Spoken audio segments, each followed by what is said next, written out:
የአማራ ህዝብ ትግል በዚህ 3 አመት ውስጥ ምን አሳካ? ይሄ አመራር እዚህ ሲቀመጥ እና ዋጋ ተከፍሎበት ግን ያተረፍነው ነገር ምንድነው ነው? ይሄ በደንብ መያዝ መቻል አለበት፣ መተንተን አለበት። ጠላት የመጨረሻ አቅሙን አሟጦ ተጠቅሟል። በቃ ኦልሬዲ አማራ ክልል ላይ ጀነራል ተፈራ ማሞ እንደተናገረው 11 እዞችን አስገብቷል። ከዚህ በኋላ 13ኛ እዝ የለም፣ 14ኛ እዝ የለም። ኦልሬዲ ሁሉንም ተጠቅሟል። ጀት ተጠቅሟል፣ ድሮን ተጠቅሟል፣ ማንኛውንም ነገር ተጠቅሟል። ከዚህ በኋላ ይሄ አገዛዝ የሚያመጣው ኃይል አለው የለውም? የሚጨምረው ኃይል አለ የለውም? ከዚህ በኋላ ምንም አይነት አቅም የለውም ማለት ነው። በሌላ አባባል የኛ የማድረግ አቅማችን ደግሞ በደንብ መተንተን መቻል አለበት። 2015 ዓመተ ምህረት ትግሉን ጀመርን። ከዛ በኋላ የሆነው ያመጣነው ውጤት ምንድነው ነው? በ3 በ4 ደረጃ መከፋፈል ያስፈልጋል። እነዚህ ነገሮች እያሸነፍን ስለመሆኑ ማሳያ ተደርጎ ሊወሰድ የሚገባል። ማሸነፋችንን እርግጠኛ የምንሆንበት ትንተና ማለት ነው። አንደኛው ምከታ ነው፣ ሁለተኛው ጉልበታ ነው፣ ሶስተኛው የማድረግ አቅም ነው፣ አራተኛው ዲፕሎማሲያዊ እድገት ነው። አንደኛው ምን አልኳችሁ? ምከታ ማለት የጠላትን የማድረግ አቅም የምንንድበት ማለት ነው። ጠላት ጦርነት የማድረግ አቅሙን የምንሰልብበት ማለት ነው። 2015 ጀምሮ እስከ 2016 ጠላት ኃይሉን ተጠቅሞ እንዲያው 2015 ዓመተ ምህረት ታስታውሳላችሁ አይደል? በ2 ሳምንት ውስጥ ፋኖን አጠፋዋለሁ ነበር ያለው። አጠፋው በ2 ሳምንት 2016 ዓመተ ምህረት ሙሉ ኃይላቸውን እንዲሁ ተጠቀሙ። ማጥፋት ቻሉ እንዴ? ጠላት ሊያጠፋህ ነው፣ አብይ አህመድ ሊያጠፋህ ነው የሚዋጋ። አንተ አልጠፋህም ማለት ነገ ታጠፋዋለህ ማለት ነው። አልጠፋህም ማለት ዋልክ አደርክ ማለት እየዋልክ እያደርክ በሄድ ቁጥር የሱ ጀንበር እየጠለቀ ያንተ ፀሐይ እየወጣች ነው የምትሄደው ማለት ነው። ይሄንን በደንብ መገንዘብ ያስፈልጋል።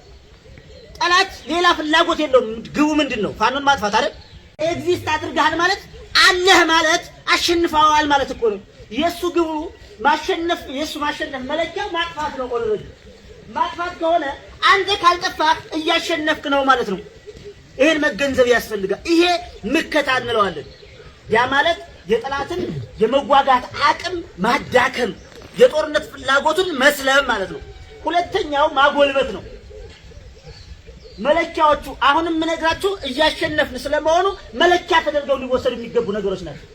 ማረጋገጫ ማጎልበት ማለት በሰው ኃይል ደረጃ፣ በአደረጃጀት ደረጃ፣ በሌሎች ጉዳዮች ማጎልበት ማለት ነው። 2016 ዓመተ ምህረት ስታዩት የምከታ የመከላከል ጊዜ ነበረ። 2017 እና 18ን ስትወስዱ 2017ን በተለይ ስትወስዱ ደግሞ የጉልበታ ጊዜ የማጎልበት ጊዜ ነው። አሁን ላይ የሰው ኃይላችን ከትንንሽ መሳሪያዎች ተነስቶ እስከ ከባባድ መሳሪያዎች እስከ ሞርተር ድረስ ደርሷል አይደል? ይሄ የተደረደረ ድሽቃ ዝም ብሎ አይደለም። ይሄ የተደረደረ ብሬን ዝም ብሎ አይደለም። ያኔ 2016 2015 ዓመተ ምህረት ይሄ የተደረደረ ብሬን ማለት መለኪያ ነው። ጉልበት አውጥተሃል ማለት ነው። ይሄ የተደረደረ ብሬን፣ ይሄ ያስከው መሳሪያ የሚያሳይህ ነገር ጉልበት አውጥተሃል ማለት ነው። ይሄ እያሸነፍክ ስለመሆኑ ማረጋገጫ ነው። በሰው ኃይል ደረጃ ስትወስዱ ከመጀመሪያው ስታዩት 10 ሰው 20 ሰው 30 ሰው የሆነ ነበር የሚንቀሳቀሰው። የሰው ምኒልክ እዝ እንኳን ስትወስዱ 6 ኮር ነው ያለው። 6 ኮር ያለው ኃይል ቢተነተን ብዙ ነው። ከነበርንበት አሁን ላለንበት በየጊዜው ቁጥሩ የሚጨምር ነው። ይሄ የማሸነፍ ማሳያ ነው። ማጎልበት ማለት ይሄ ነው ማለት ነው። በመሳሪያ ኃይል በሰው ኃይል። ስለዚህ ወደ ማጎልበት ተሸጋግረናል ማለት ነው። ሶስተኛው የማሸነፊያ ማረጋገጫ የማድረግ አቅም ነው። የማድረግ አቅማችንን ስናየው የመጀመሪያ መከላከል ነበረ። እየተከላከልን ተደራጀን፣ እየተከላከልን መሳሪያ ታጠቅን፣ እየተከላከልን የሰው ኃይል ሰበሰብን፣ እየተከላከልን አጎለበት። ካጎለበትን በኋላ አሁን የማድረግ አቅማችን እንዴት ነው? አይታችሁታል አይደል? ጠላትን አይታችሁታል አይደል? የማድረግ አቅማችሁን 12ኛ ክፍለ ጦርን ማርጋችሁ ስትለው አላያችሁት? እንደውም በዚሁ አጋጣሚ ልዩ ዘመቻ 11 መኪና ነው ምናምን በድል በበኩል የቆረጠችው እሷ ነበረችና አቦ ጀግና ናችሁ ለራሳችሁ ሞራል።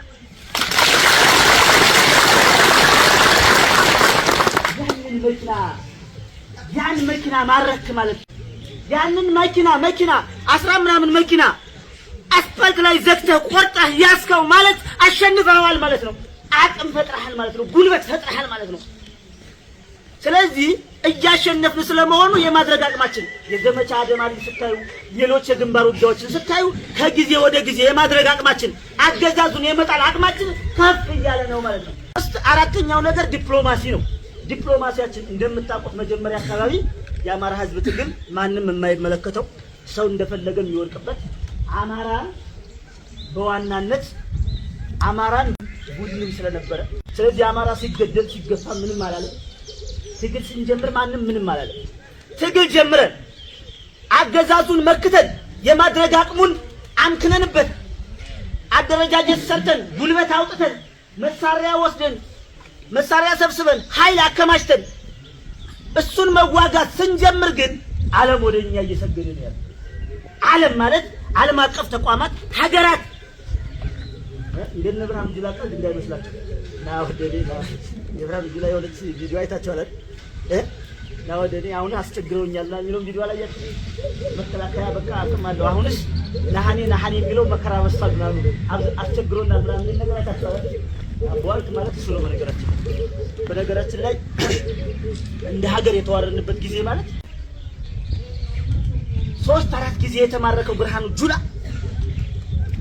ኢታማዦር ሹም የሆነበት ይሄ ሰው 3-4 ጊዜ የተማረከ ሰው ጀነራል ከጀነራልነትም በላይ ፊልድ ማርሻል የሆነባት ማፈሪያ ሀገር ሆናለች እኮ ይቺ ሀገር። 3-4 ጊዜ የተማረከ ሰው ኢታማዦር ሹም አድርጋ የመከላከያ ሰራዊት ምትመራ ሀገር እኮ ናት። በዚህ አሁን ባለንበት ሁኔታ ማፈሪያ የሆነች ሀገር ሆናብናለች እኮ የኔና እናንተ አባቶች የመሰረቷት ሀገር። 4ኛ ክፍል 7ኛ ክፍል ይሉታል እንደው 4ኛ ራሱ ቢሆን ጥሩ 4ኛ ክፍል ድረስ የተማረው አብይ አህመድ ጠቅላይ ሚኒስትር ሆኖ ያለባት ሀገር ማፈሪያ የሆነች ሀገር ሆናለች እኮ አሁን ጎበዝ። 4ኛ ክፍል ላይ ያልተሰከ 7ኛ ክፍል ደርሷል እንበለውና ከዛ በኋላ የት እንደተማረ የማይታወቅ ሰው ዶክተር ተብሎ እየተጠራ ሀገር መሪ የሆነባት እቺ ሀገር ማፈሪያ ሆናለች እኮ። በጣም ከምንም በላይ ይችን ሀገር ከመቀመቅ ልናወጣ ይገባል ማለት ነው። ስለዚህ ይሄንን በማየት አሁን ያልኳችሁን ጭምር ተደምሮ አገዛዙ ዲፕሎማሲያዊ አቅም ከስሯል። ያ ማለት አሁን ላይ የፋኖን ትግል በጥሩ ሁኔታ ከማየት በላይ መደገፍ የሚፈልጉ እውነተኛ ትግል መሆኑ የገባቸው ሀገራት ተፈጥረዋል። ዓለም አቀፍ ተቋማት ተፈጥረዋል።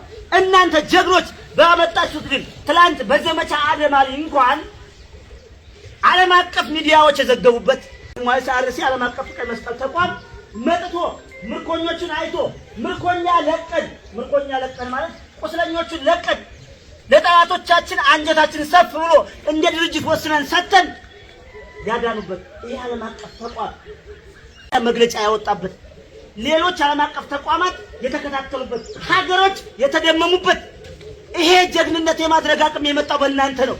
ይሄን ሰራዊት ስለያዘ ነው ጽኑ ይሆን ነው። ጀግና ሰራዊት ስላለን ጠንካራ ህዝብ ስላለን በዓለም አቀፍ ደረጃ ተቀባይነትን አግኝተናል ማለት ነው። ስለዚህ እነዚህ መለኪያዎቻችን ናቸው። ጦርነቱን እናሸንፋለን አይደል? ጦርነቱን እናሸንፋለን። የመጨረሻውን የምናሸንፈው እኛ ነን። እናሸንፋለን ስንል ዝም ብለን አይደል? የምናሸንፍበት መለኪያ አለ። አንደኛው ፍትሃዊ ምክንያት ነው። ፍትሃዊ የመነሻ ምክንያት። ሁለተኛው ጠንካራ ህዝባዊ መሰረት ያለው ህዝብ ጋር ነው የወጣው። ፍትሃዊ የመነሻ ምክንያት አሸናፊ እንደምንሆን እናውቀዋለን። ሁለተኛ ህዝባዊ ትግል ስለምናደርግ እንደምናሸንፍ እናውቀዋለን።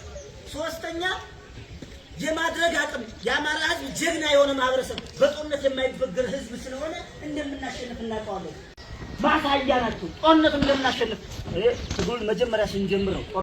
በእርግጥ የተጻፈልን ነገር ነው የሚወስነው። ግን ከመጀመሪያው ወደ ትግል ስትቀላቀል ታሪክ ተሰንዶ እንዲኖር አሸናፊ ስንሆን ታሪክ ተሰንዶ እንዲኖር ቤተሰቦች የተጽናኑ እንዲሆኑ እንደምታሸንፍ ቀድመ ማወቅ አለብን። ህይወትህን አንድያ ህይወትን የምትሰጠው እንደምታሸንፍ ቀድመ ስታውቅ ነው። ከ2 ዓመት ከ3 ዓመት በፊት ወደ ትግል ስንወጣ ይሄ ኃይል ባልነበረበት እንደምናሸንፍ እርግጠኞች ነበር። ፍትሃዊ ትግል ስለምናደርግ ህዝባዊ ትግል ስለሆነ የአማራ ህዝብ ይውላል አክ ብሎ የተፋውን አክ ብሎ እንትን ያለውን ተመልሶ ሊወጣው ይችላል። ያ ማለት ይሄን አገዛዝ አክ ብሎ እንድፍሮ ተፍቶታል። በነገራችን ላይ የአማራ ህዝብ ብቻ አይደለም የኢትዮጵያ ህዝብ። በዚሁ አጋጣሚ ህዝባችን ታጋይ መሆኑን በደንብ እናንተ ማወቅ ያለባችሁ ነገር መሳሪያ ስላላነሳ አይደለም፣ እንደናንተ ስለተኮሰ ብቻ አይደለም። አሁን እዚህ ተሰብስበን ቁጭ ብለን ለጥላት መረጃ ያላደረሰው ይሄ ተዋጊ ነው ሆኖ አይደል? አሁን እዚህ ቁጭ ብለን ተሰብስበናል አይደል? ለጥላት ለምንድን ነው መረጃ ያላደረሰው? ህዝባችን ተዋጊ ሆኗል ማለት ነው። መረጃ ላገዛዙ አልሰጠም ማለት እኮ ህዝቡ እየተዋጋ ነው ማለት ነው። በምትሄድበት አካባቢ እንጀራ ሰጠህ ማለት እየተዋጋ ነው ማለት ነው። በምትሄድበት አካባቢ ጠላት በዚህ እየመጣ ነው ብሎ ነገረ ማለት እየተዋጋ ነው ማለት ነው። በነገራችን ላይ ህዝባችን ተዋጊ ነው። ለአገዛዙ ሰራዊት ሲመለምን በፈቃደኝነት አልሰጠም ማለት እየተዋጋልህ ነው። እየተዋጋ ነው አንተ ጋር ሆኖ ማለት ነው። መዋጋት አፈሙዝ ጋር ብቻ መያያዝ መቻል የለበትም። ይሄ ህዝብ እየተዋጋ ነው። በነገራችን ላይ እንዳንተ አገዛዙን ጠላት ያደረገ ህዝብ ነው። ስለዚህ ህዝባዊ ትግል ስለምናደርግ እርግጠኞች ነን እንደምናሸንፍ። የአማራ ህዝብ ተመልሶ በአገዛዝ ወይም በኦህዴድ ብልጽግና ስርዓት ሊገዛ ይችላል እንዴ? ሊገዛ ይችላል እንዴ? እንኳን አንተ ፋኖ እያለህ ይሄ ህዝብ መቼም ቢሆን አይገዛም። የአማራ ብሔርተኝነት በደንብ በቅጡ መጥቷል። በነገራችን እነዚህ አባቶቻችን እነ ፕሮፌሰር አስራት ወልደየስ ይፈልጉት የነበረው ብሔርተኝነት መጥቷል።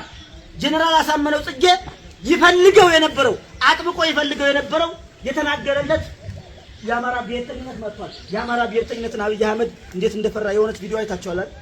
የሆነች ቪዲዮ ላይ በጣም የሚያስፈራው ከዚህ በኋላ በኢትዮጵያ ምንድን ነው የሚያስፈራው ብላችሁ ብትጠይቁ የአማራ ብሔርተኝነት ነው። የአማራ ብሔርተኝነት ማለት እንደ አማራ ሆነ የቆምህ ቀን ነው የምትበላው። እንደ አማራ ሆነ መቆም አቅቶ አንደኛ ከአማራነት በታች የሆነ አመለካከት ሲኖርህ፣ ከአማራነት በታች የሆነ አመለካከት ማለት ወሎዬነት፣ ጎጃሜነት፣ ሸዋዬነት፣ ጎንደሬነት ይሄ መቅረት አለበት። እነዚህ አሁን የጠራኋቸው የክፍለ ሀገር ስሞች ናቸው። ማንነታችን ግን አማራ ነው። ከአማራነት ያነሰ ማንነት አለን እንዴ? የለንም። ይሄ ፈታኝ ነገር ነው። የአማራ ብሔርተኝነት አለ ማለት አራቱንም ክፍለ ግዛት አንድ የሚያደርግ ማንነት አለ ማለት ነው። ኢትዮጵያ ነኝ ያልህ ጊዜ ነው የምትሞተው፣ የምትበታተነው። ስለዚህ ሁለት ነገሮች ፈታኝ ነገሮች ናቸው። እነዚህ ነገሮችን ፈትነው ስለኖሩ ተበታትነን ተበልተናል። አሁን ግን በአማራ ብሔርተኝነት ቆመናል። ክብር ለነዛ ለተሰዉ ሰማዕታት፣ ክብር ለነዛ ላነቁን ጀነራል አሳምነው ጽጌ፣ ክብር ለነዛ ለተከበብን እየጠፋን እንደሆነ በአማራነት ላይ መቆም አዋጭ እንደሆነ ለነገሩን ዛሬ ላይ እውነቱን መሬት ላይ እያየን ስለሆነ ይሄ ትውልድ የመጥፋት አደጋ ውስጥ መሆኑን ያሳዩን እነዛ ጀግኖች ክብር ይገባቸዋል። ስለሆነ በእነዚህ ምክንያቶች ጦርነቱን እናሸንፋለን። በእርግጠኝነት መክተናል። ወደ ጉልበት ተሸጋግረናል። የማድረግ አቅማችን ከፍ ብሏል። ዓለም አቀፍ ተቀባይነታችን በከፍተኛ ሁኔታ ጨምሯል።